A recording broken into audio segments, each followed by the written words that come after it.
Paul's letters to Timothy are different than these other letters, obviously, because they're not sent to a congregation.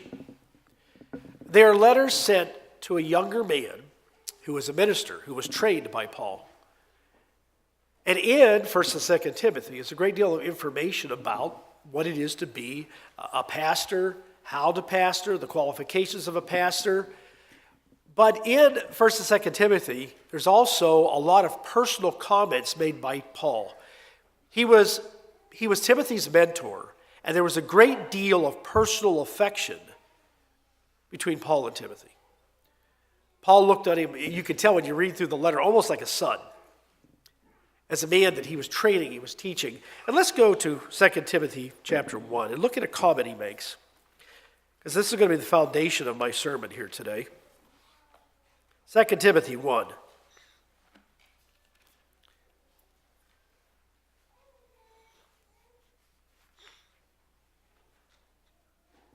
Starting in verse 3, he says, I thank God whom I serve with a pure conscience, as my forefathers did, as without ceasing.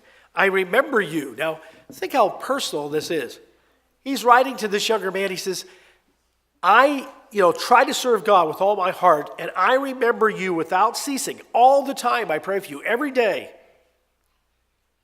I remember you in my prayers night and day, greatly desiring to see you, being mindful of your tears that I may be filled with joy. He says, I know you're going through a hard time. He says, and I think about the struggles you've had. And he says, I pray for you all the time, and I wish I could be there to help you through it. So he's giving you this personal encouragement. Then verse 5, when I call to remembrance the genuine faith that is in you, which dwelt first in your grandmother Lois and your mother Eunice, and I am persuaded is in you also. Now that's a personal little statement we can just read by and just, oh wow, okay, let's get down to the meat of what he's writing about. But think about what he just told this man. He said, I saw a faith in your grandmother. It was genuine. I saw it in her, I saw it in your mother, and I see it in you. What does it mean to have genuine faith? Genuine means something is authentic. It's real. There's no pretense to it. It's not hypocritical. It's just real. It's authentic. You know the difference between an authentic piece of gold and just something that's made to look like gold. Right? He said, your faith is real. If someone looks at you and me, could they say that person has genuine faith? What would that even look like? Oh, I guess genuine faith, you would walk around and every prayer would be immediately answered. Miracles would happen every place you went. Every time you prayed, you would be healed. But you look at the Bible, that's not what genuine faith always produces. I mean, every person in the Bible had troubles, right? You read about all the people, they had troubles. Troubles in their families, outside troubles, health problems. Every one of them. So genuine faith doesn't mean you just live a life without troubles. It doesn't mean that you're healed every time. It doesn't mean miracles are done in your life constantly by God. What does it look like then? How can a person look at you and say, there is a person that has faith? Is it because we talk about faith all the time? This is real important when we think about not trying to impress each other with our faith, but the people we come in contact with every day. Our neighbors, the people in the apartment complex, where you work, where you go to school. Somehow, when they see you, do they say, there's a person of faith? Is it because we preach at them? What is it? Well, then what we think at this point is, well, I don't have genuine faith. How do I exhibit genuine faith? I'm going to go through 4 simple principles about how you and I, when interacting with somebody else,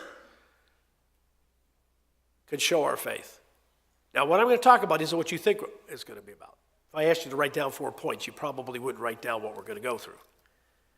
We're going to look at what is it that someone else says, that's authentic, that's real. That person has genuine faith. And it's not because there's constant miracles in your life or everything's perfect or you have no trials or you have no health problems. First thing, we are being genuine when we acknowledge to others who are facing difficulties with our own struggles. You know, so someone comes up and says they have a problem, they have trouble with their life, and you just say, maybe you've had someone do this to you, you just need to have more faith. Well, what in the world does that mean?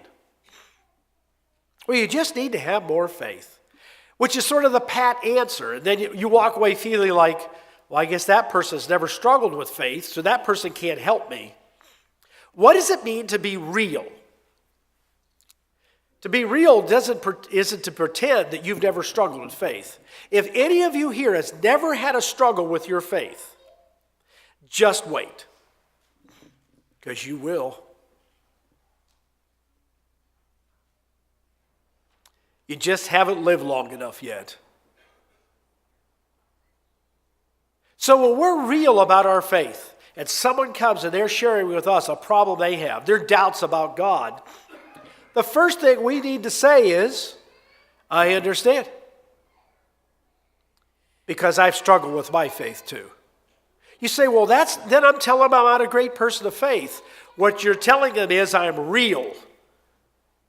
The world has enough fake Christians. And we need to stop being fake Christians. We need to be real. And so just telling somebody to have more faith isn't what it's all about. It is saying, I understand, been there. I've struggled too at times. I've wondered what God is doing. Why does he do this? I don't understand. I've gone to God and say, I don't understand. I've been up in the middle of the night saying, I don't understand. I've said, God must not exist. I've been like Jeremiah that said, I'm never even going to mention your name again. Right? Because see, we've all been there. And we say, well, I'm ashamed to tell somebody that. You know, sometimes that's the only way you help somebody else. Is when you say, I understand because I've been there. It's now real. We're real with each other. You know, it's so easy at church to come and only be here one day a week, half hour before services, half hour after services, and we can put on a giant pretense, right? Nothing's wrong in my life. And so we all go home thinking, well, there's nothing wrong in anybody's life but mine. And of course, it's not true. One thing about being a pastor, you usually find out after you're in an area about 2 or 3 years, you find out the problems in everybody's lives.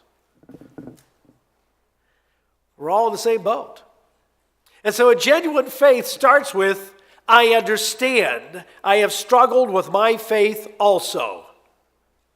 You realize at that point you're now qualified to tell somebody and help somebody through their faith problem. You need to understand that.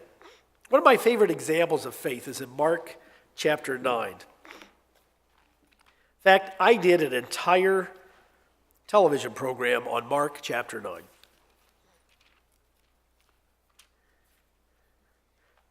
Because this whole story is just filled with so much information here, what God's trying to teach us. Let's start with verse 14.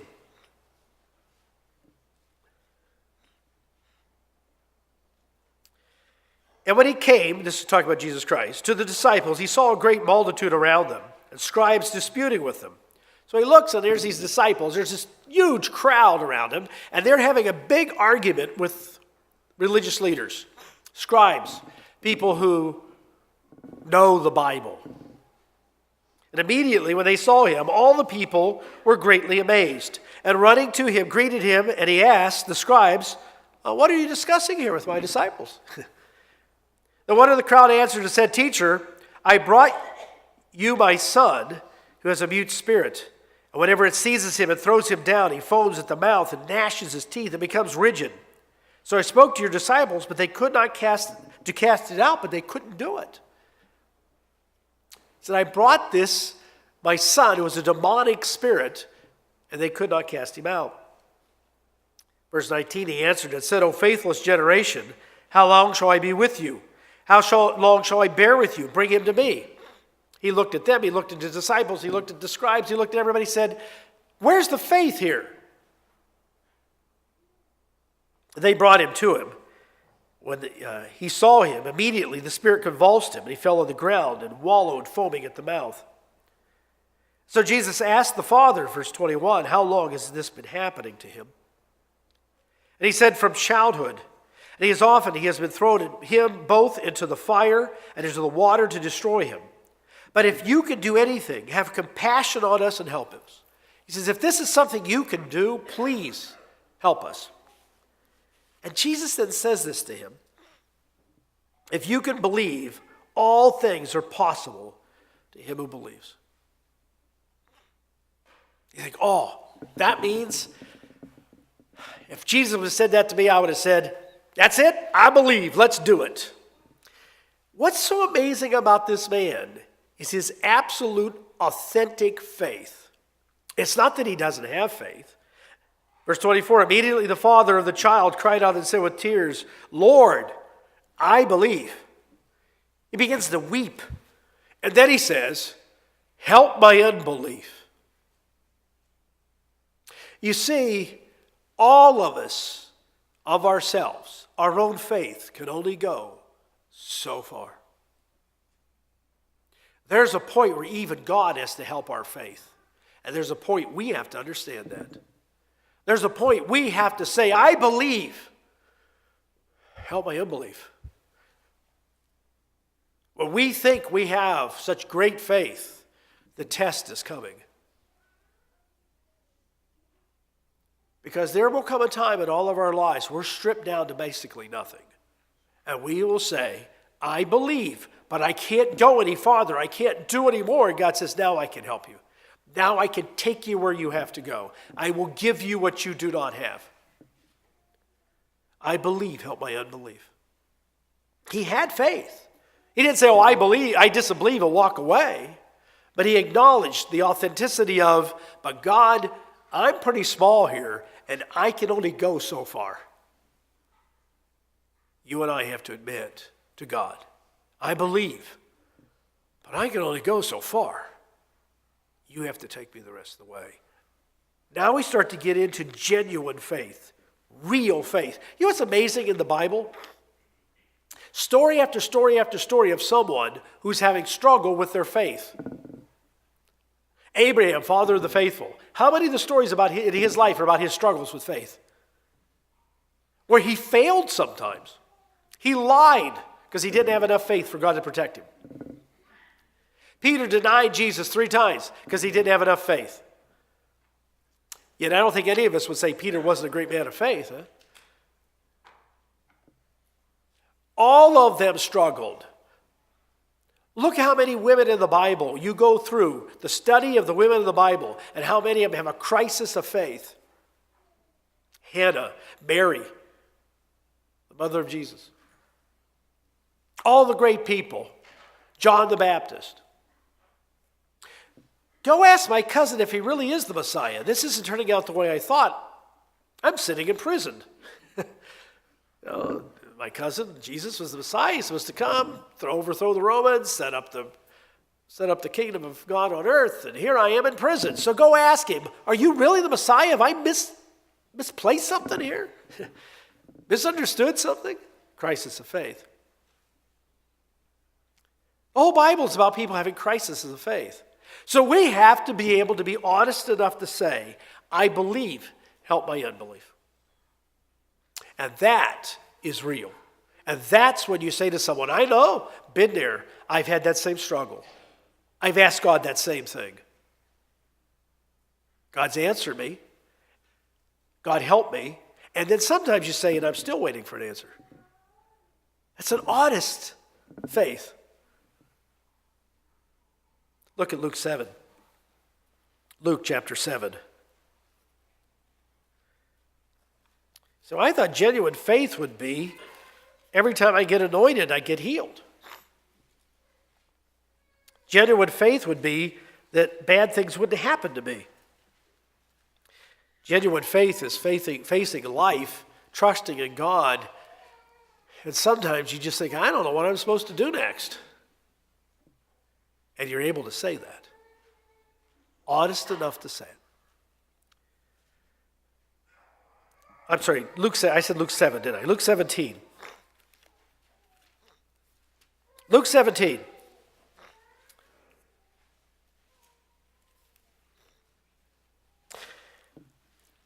I find this whole passage is very fascinating because it doesn't seem to connect unless you really think about it. Verse 5 says, "And the apostle said to the Lord, 'Increase our faith.'" So they're being very honest here. They're going to him and saying, "Help us have more faith. Help us to believe more, to have more trust, to be able to step out in faith more, to do what faith is supposed to produce." So, like us, we go to God and we should say, "Help me to have more faith. I believe, help my unbelief. Guide me, direct me. Give me encouragement, give me courage."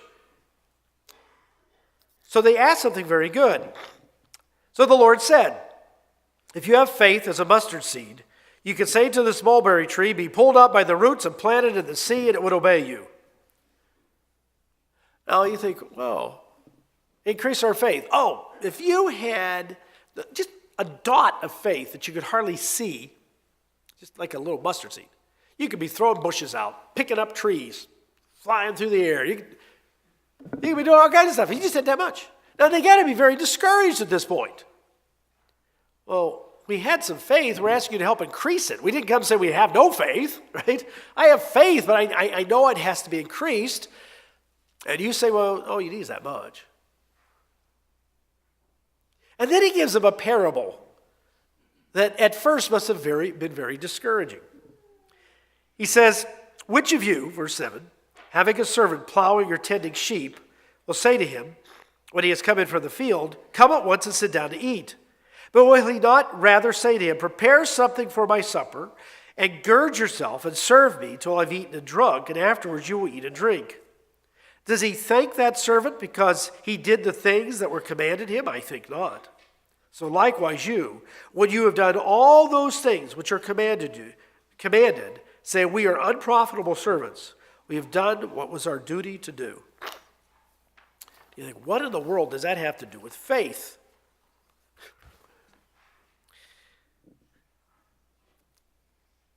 Faith, what he's telling them here is it must be something that was directly issued that they had. And that is, look, you want your faith to be increased, but realize something. When you obey God completely, it's interesting in the Jewish world because faith and obedience are almost, the terms mean almost exactly the same. And in some ways they do. I mean, faith without obedience is meaningless. But you can have obedience without faith. You can actually have obedience without faith. You can obey God out of fear or out of duty. And he tells them, look, you want your faith increased and you keep trying to serve and obey, and you should be doing that. But remember this, when you have done everything you should do, when you've kept every commandment correctly, when you serve God everything exactly right, remember, you're still not worthy of God. So you're going to have to trust him. I wouldn't think that has anything to do with faith, does it? But it does. Because it's his answer to increase our faith. Okay, obey, serve. And when you're done obeying and serving, we just did our duty. In other words, faith in God requires a relationship with God beyond just the duty. He didn't tell them not to do the duty, by the way. He didn't tell them not to obey. But he said, when you've done that, you should do that. When you've done that, it's still not where God wants you to go. Faith is a relationship because at its core, it's a trust. That's why faith isn't a badge of superiority, like I have faith and you don't. Because real faith points people to God. Well, we think sometimes as faith points people to us, our church, or us, or our pastor, No, it doesn't. Faith points people to God. Your faith is only as real as the object you have faith in. Your faith is only as real and powerful as the object or the person that you have faith in. So our genuine faith is in God. And we point people to God and to Jesus Christ. Second point. We are being genuine, because this is all about just being genuine, not having pretense. We are being genuine when we don't pretend to be perfect. Some of you remember when you first came into the church, first Sabbath you showed up, and you thought, all these people are perfect. I don't belong here. I think I've told you before, when I invite new people, I tell them, if you want to come to a church where everybody's perfect, you'll be very disappointed with us. And usually the answer is, oh, good. So we're just a bunch of people trying to go in the right direction. And at any given moment, half of us are stumbling around. Okay, that's what we are. We're a bunch of people going in the right direction, and half of us are stumbling, the other half is trying to pick them up. This is what it is. Well, what happens is, we try to be something we're not. We try to pretend we're perfect. Now, having said that, let me say something to young people, because I have seen young people become discouraged in the church, or even leave the church over, those people are just a bunch of hypocrites. Well, you will find a few hypocrites in the church. You'll find a few hypocrites every place. But just because someone makes a mistake or has a sin or isn't perfect doesn't mean they're a hypocrite.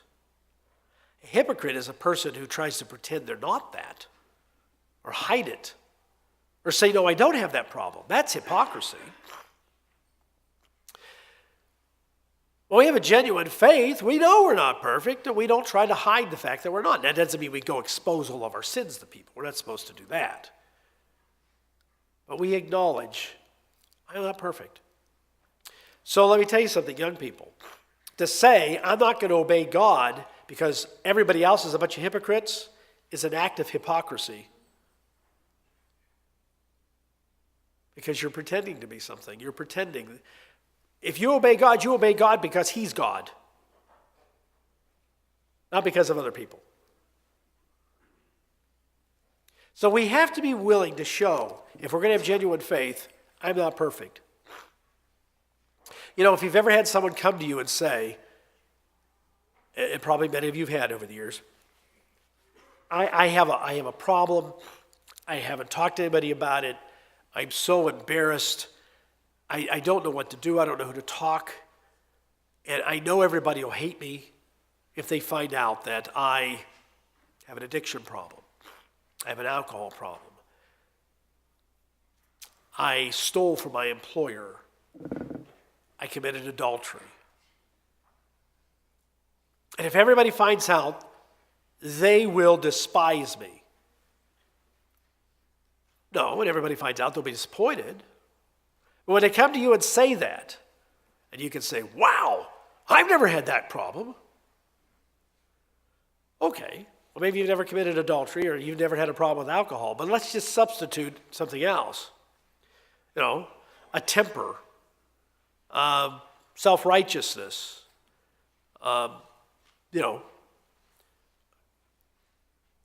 addiction to video games, which some people have. Ruins relationships, ruins a person's relationship with God. So you can replace that with your problem. But see what our thing is, we always think our problem is less than somebody else's. At least I didn't do that. Well, if someone ever comes to you and confesses a sin, then what we have to say is, you need to go to God. Let's go to God, because I'm a sinner too.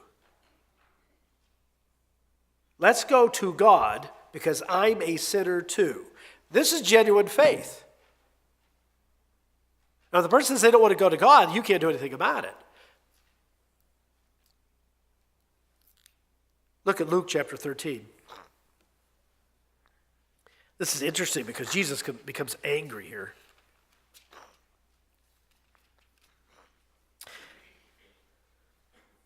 Verse 10. Now he was teaching in one of the synagogues on the Sabbath. Behold, there was a woman who had a spirit of infirmity 18 years. She was bent over and could no way raise herself up. But when Jesus saw her, he called her to him and said to her, Woman, you are loosed from your infirmity. And he laid his hands on her, and immediately she was made straight and glorified God. Can you imagine someone who's bent over, can only look at the ground, all gnarled up? Probably some kind of arthritis or something. 18 years. Jesus looks at her and says, you're healed. This is, he has just compassion on her. Verse 14, but the ruler of the synagogue answered with indignation. He becomes angry because Jesus had healed on the Sabbath. And he said to the crowd, there are 6 days in which men ought to work. Therefore come and be healed on them, and not on the Sabbath day. I find this interesting. It's like Jesus is doing the work. The healing came from God. But he blames Jesus for working on the Sabbath. Like Jesus, it's a bizarre concept. Like Jesus had the power, which we know he did, but why? Because he came from God. He was the Word, as we heard in the sermonette. He just sort of blamed him for working on the Sabbath. Verse 15.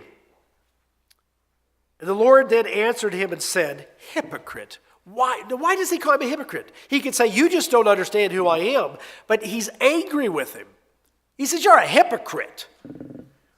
You're just not making a mistake here. You're pretending to be something you're not. Does not each one of you on the Sabbath loose his ox or donkey from the stall and lead it away to water it? That's interesting because that was a common teaching in Judaism. I mean, there are certain laws about taking care of animals in the Old Testament. And feeding an animal on the Sabbath is considered a command. Giving an animal water on the Sabbath is a command. Because they have life, and on the Sabbath, now you don't do work with them, but you're supposed to feed them, you're supposed to give them water. He says, no, wait a minute, you hypocrite. You give a stupid cow water on the Sabbath so that it does not suffer. And that's correct. So ought not this woman, being a daughter of Abraham whom Satan has bound, think of it. That's an amazing little thing that Luke puts in here. Jesus, look, just think of this, man. Come on, think of this. 18 years she suffered. Can you grasp this, what's happened here? Think of it, for 18 years be loosed from this bond on the Sabbath. And when he said these things, all his adversaries were put to shame. Why does he call him a hypocrite? Because he was judging by his own standard. He himself didn't even live by that standard. He was pretending to be something he was not. We can't pretend to be something we're not. So that way we're available with two people who are having a crisis of faith because we're not pretending. So to exhibit genuine faith to others is to admit that we're not perfect. Now, once again, that doesn't mean confess all our sins. But it is to admit, yeah, I haven't had that problem, but I've had other problems. I've had other sins. God has helped me. God has helped me. God can help you. That's the greatest helping of faith you can do. God has helped me, he can help you. God has given me mercy, he can give you mercy. God has given me power, he can give you power. I've seen it in my life I can witness that. That's faith. The third point. See how being genuine is a little different than maybe you thought? Because it's being authentic. And we're taught not to be authentic. We're taught to sort of be something else, to appear perfect, to appear like we all have all faith. We all understand all things. Well, you've already figured, after a little over a year here, you've figured out how many times I said, I don't know what this means. I don't know all things. God does. I have faith in that. I have faith in that. But I don't know all things. Number 3. This is a difficult one. We are being genuine when we face the severity of how God deals with evil in human history. Now that you think, what's that mean? We are being genuine when we face the severity of how God deals with evil in human history. I have talked to many people throughout the years who have said, I just could not trust or believe in a God who kills people, who punishes people. I could not trust or believe in a God who would punish homosexuals or transvestites or whatever. You fill in the blank. Whatever that person feels comfortable with. I can never trust in a God or believe in a God that does this, that, or the other. Wrestling with this concept is something we all have to do. If you're the type of person that always says, yeah, that person's getting what they deserve, you need to step back a little bit. We all like it when somebody else gets what they deserve, but do we want to get what we deserve? Think about that. Of course I want everybody else to get what they deserve. But what do we deserve? Well, no, I want God's mercy. I want God's mercy. I will tell the story now, but I can tell you lots of stories about being in prison, not wanting to tell a person because of the severity of their crimes, not wanting to tell them that God would forgive them, and finding myself telling them, yes, God will forgive you. Just came out because, well, that's what I'm supposed to do. Yes, God will forgive you. But I've committed murder. But I've committed molested children. I committed, all these things. And part of me didn't want to tell him that. And I'm ashamed to say that. I'm ashamed to say that. But in every case, I've always found myself saying, yes, God will forgive you. He forgave me. He'll forgive you. Oh, I've never murdered anybody, but I've hated somebody. So, well, that's a sin.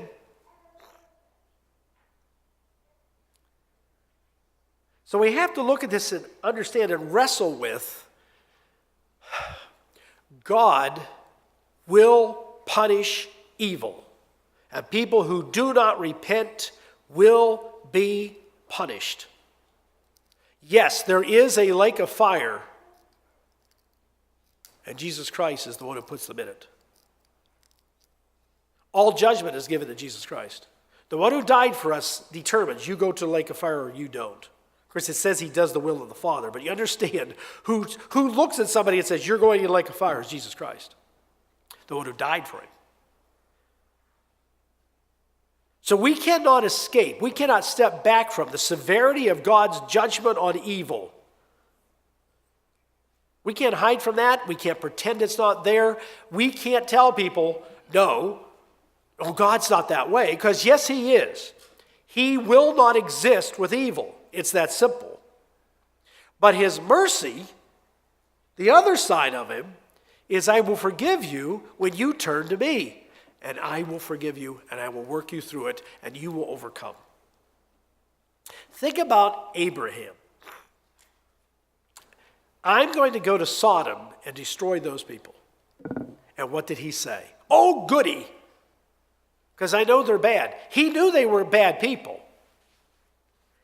And he knew God, some of them deserved God's punishment. But what did he argue? What if there's 50 good people? Now you notice in that exchange, when you go back and read it in Genesis, God didn't say to him, "How dare you talk to me that way?" It says, "Oh, the boy's starting to get it." He's actually interacting with Abraham because he's leading Abraham someplace. Oh, he said, "Oh no, I wouldn't do that." And Abraham's thinking, "Yeah, okay, but that's a high number. God, what if there's, was it 35? Well, he went down, 45, 35. At one point he said, "I'm a little afraid to even ask this, but what if there's only this many?" He said, "I won't kill them for that. I'll save everybody if there's that many." Now, what did God actually do? There was one man. Did God kill him? God got him out. God wasn't going to kill any of the righteous that were there. But Abraham had to reason that out. He had to struggle with that, just like you and I have to struggle with God's punishment. And sometimes we feel an anger at the world because God does. We feel an anger at certain sins. I feel an anger at abortion. That is the murder of a child that can't defend itself. If that doesn't make us angry, we've become calloused. If we can't even get angry over the murder of a child that cannot defend itself, then we're calloused. But when I sit down with women who say, "I've committed abortion," what do I say? You will be forgiven when you repent. Will the penalty be taken off of me? Yes. But I suffer so much. Yeah. That will get better over time. That will get better over time. As God works with you and you accept his forgiveness. But it is part of the penalty. God sometimes doesn't take away all the temporary penalties. But God's going to take away the eternal penalty. And you can have a relationship with God, and yes, you can be healed. If you don't repent, then you have to stand before God someday and explain, and you don't want to be there doing that. So we have to admit, we have to be willing to say, yes, God does throw into a lake of fire all unrepentant people. And what we have in Jesus Christ is the ultimate expression of how God balances his love and his justice. He would not change his law, and his law requires our death. Understand that. The law of God is the expression of his righteousness. I'm not talking about every single law in the Old Covenant because those were given to a specific group of people. But you know what I mean, the overall context of concept of law, the 10 Commandments, and many of the laws, even in the Old Testament, and all the laws in the New Testament, when we look at these, we see the expression of God's righteousness. He wasn't going to change that. That's justice. And we all deserve death. So he sent Jesus Christ to die for us and be resurrected. Why? Because an expression of love. We have both expressions at the exact same act. That's what I find amazing. I will not give up on right and wrong. I will not give up on what is evil, God says. Evil is evil, and I will not live with it. But I'll save you from it because I love you. And we're the evil ones. We're the ones he's saving.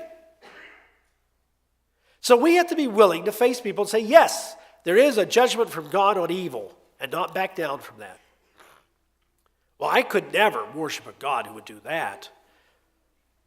Well, God wants you to understand that you're messed up and he wants to save you.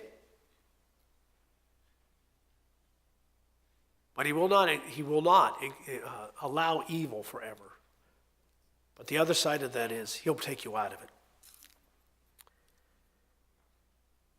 The fourth and last point is, we are being genuine when we acknowledge we always don't understand God's ways. I mean, haven't you had those conversations with God? This makes no sense to me. And God doesn't punish us. You know, when we get rebellious against God, we get punished. We don't get punished for saying, I don't understand. We don't get punished for saying, God, this is bigger than me. You never get punished for saying, I believe, help my unbelief. We never get punished for that one.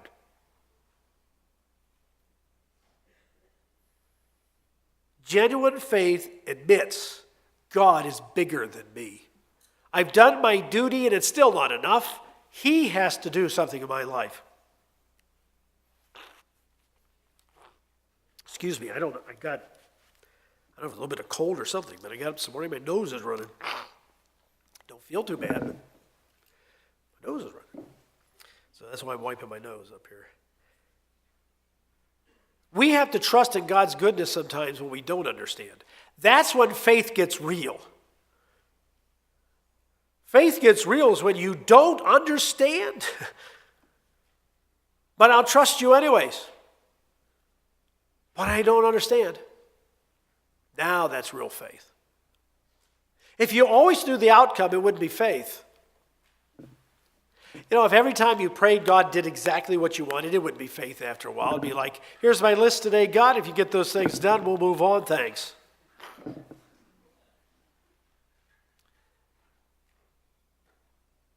But when it's, I don't understand, it makes no sense to me. Would you help me understand? Would you give me understanding? That's when it becomes real. Psalm 139. Psalm 139.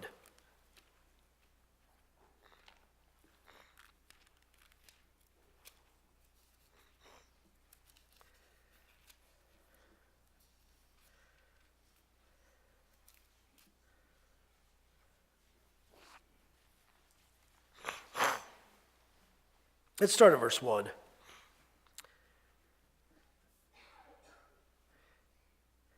David writes, O Lord, you have searched me and known me. You know my sitting down and my rising up. You understand my thought afar off. You know when I get up, you know when I lay down, you even know what I think. You comprehend my path and my lying down. You are acquainted with all my ways. There's not a word on my tongue, but behold, O Lord, you know it altogether. You have hedged me behind and before, and laid your hand upon me. Then verse 6. Now here's David, a man of great faith. And what does he say?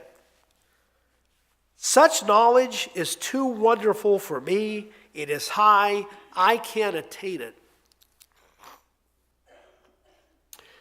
In other words, he says, God's so great, I'll never in this life understand God. I can't. How does he know my thoughts? How does he answer everybody's prayers? How is he everywhere? How does he connect with us? How did he create this world out of nothing? How did he do this? And David's answer is, this is just too big for me. I don't always understand God. That's a genuine faith. That's real. That's what makes David so amazing. It's real. It's right out there. I've talked to people, so I can't really worship a God I don't understand. I said, then you can't understand, you can't worship the God of the Bible. Because explain creation to me. Explain a hummingbird. I don't understand that. I don't understand. Explain why penguins do the exact opposite in order to survive that evolution would say they have to do. You know how they all go to the coldest place to take care, the males take care of the eggs in the coldest place on earth? Why would you do that? It doesn't make sense, especially as a male. Verse 7. Where can I go from your spirit? Or where can I flee from your presence? We heard in the sermonette, the Spirit of God is his presence. It emanates from him and he's there with us. He's in us through his Spirit. If I ascend into heaven, you are there. If I make my bed in hell or in the grave, behold, you are there. If I take the wings of the morning and dwell in the uttermost parts of the sea, even there your hand shall lead me, and your right hand shall hold me. If I say, surely the darkness shall fall on me, even the night shall be light about me. Indeed, the darkness shall not hide from you, but the night shines as the day. The darkness and the light are both alike to you. He goes on in this psalm and he says, you created my body parts while I was in my mother. This is all too big for him to grasp and understand. Oh, we think we have a scientific understanding of all this. This is incredibly complex. This is incredibly complex. Our little attempts at science don't explain what God is doing or how amazing this life is. Just to have life and to have the capability of having a relationship with him.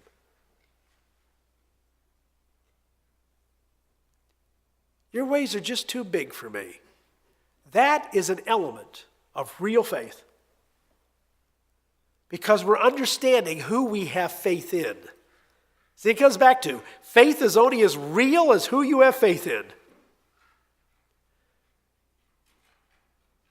How many times you've seen movies where they don't want to talk about God, so everybody says, well, you just have to have more faith. Believe in yourself. What does that mean? My faith is in me. Well, I can do a few things. There's a lot of physical things I can't do that I used to do. I can't have faith in myself to run around the bases anymore. After second base, I start to limp really bad.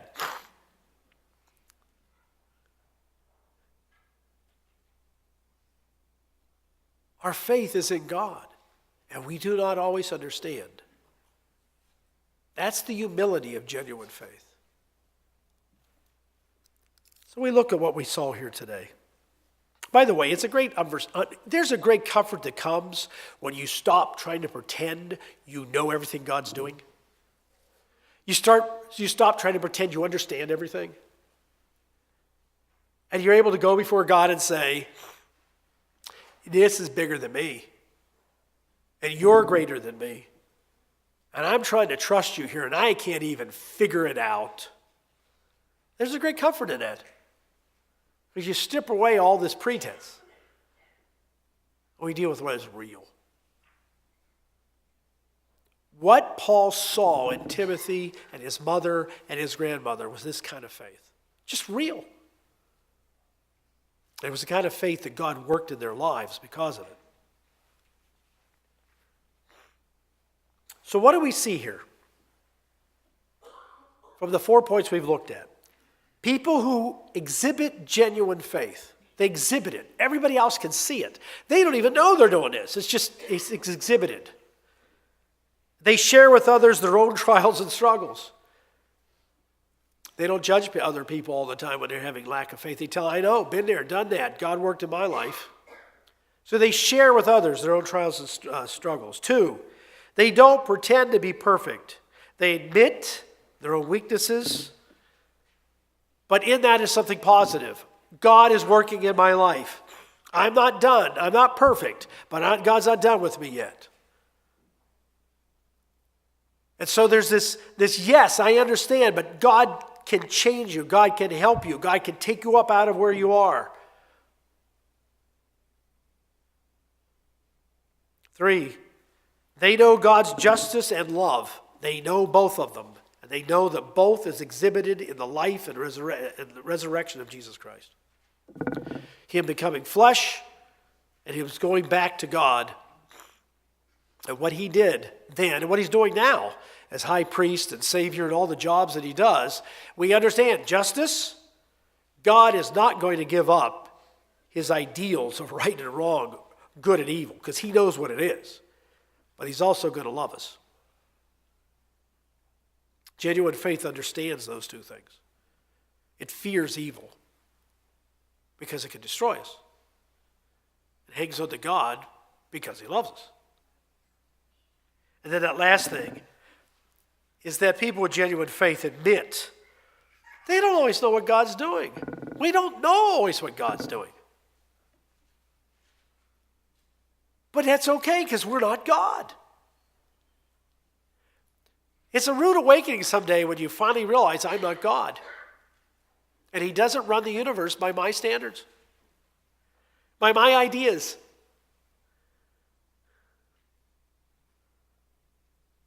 And then you can have the humility to go before God and say, yeah, I don't get it. But you know what you're doing, so I'll follow anyways. When we really get down to it, the basis of genuine faith is this is just to believe in God. It is to trust him. It is to trust God. It is to trust in his goodness. It is to trust in his greatness. It is to trust in his mercy. And it is to trust in his justice. And overall, it is to trust in the promises that he has made to each and every one of us.